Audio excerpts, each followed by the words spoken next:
नाज़रीन, जेडिस में आपका खैर मकदम है।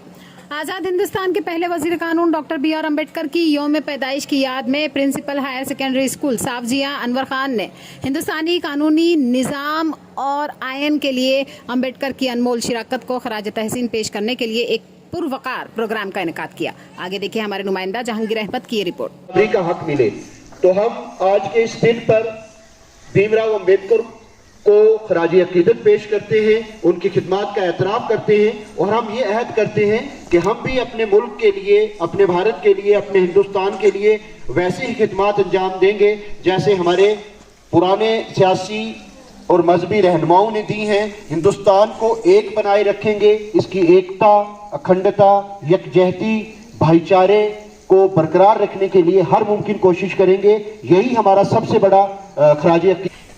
Also known as the father of Indian Constitution, Dr. Baba Saheb Ambedkar was born on 14th April 1891 in Mahau, Madhya Pradesh. His childhood name was Bhimrao. Hindustan के आइन की तश्कील देने से पहले उन्होंने तकरीबन कम से कम 60 ममालिक के कॉन्स्टिट्यूशंस की स्टडी की। जैसे हमने पढ़ा था 9th में कॉन्स्टिट्यूशन डिजाइन हमारे सिलेबस में लगा हुआ है कि हिंदुस्तान के आइन को बनाने से पहले उन्होंने दुनिया के तकरीबन 60 ममालिक के आइन की स्टडी की।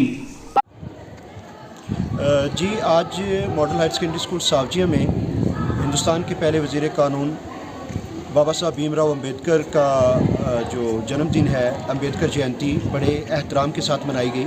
इस सिलसिले में मॉडल हायर सेकेंडरी स्कूल सावजिया में एक प्रोग्राम मुनक्किद किया गया जिसमें 7 के करीब बच्चों ने बाबा साहब की जीवनी, उनकी जो कंट्रीब्यूशन है toward Indian society, towards Indian constitution, उस पर बात की।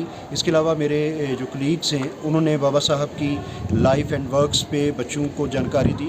मकसद इस प्रोग्राम का सिर्फ इतना था कि बच्चों को ये जानकारी दी जाए कि हमारे वो लोग जिन्होंने हमारे समाज को, हमारी सोसाइटी को बढ़ाने में, हमारे देश का नाम ऊंचा करने में अपना किरदार अदा किया है, उनको सिर्फ याद ना किया जाए बल्कि उनकी तालीमात को अपनी ज़िंदगी में अपनाया जाए और आने वाली नस्लों को ये बताया जाए कि वो कौन लोग थे जिन्होंने हिंदुस्तान को आज़ाद करवाने में अपना रोल अदा किया और उसके साथ साथ एक ऐसा कॉन्स्टिट्यूशन इंडिया को दिया जो दुनिया के बेस्ट कॉन्स्टिट्यूशंस में एक है, जहाँ रूल ऑफ लॉ है, जहाँ हर शख्स बराबर है, जहाँ हर शख्स को इक्वल राइट्स हासिल हैं। इसमें बाबा साहब की क्या कंट्रीब्यूशन थी, इस पर भी बात की गई।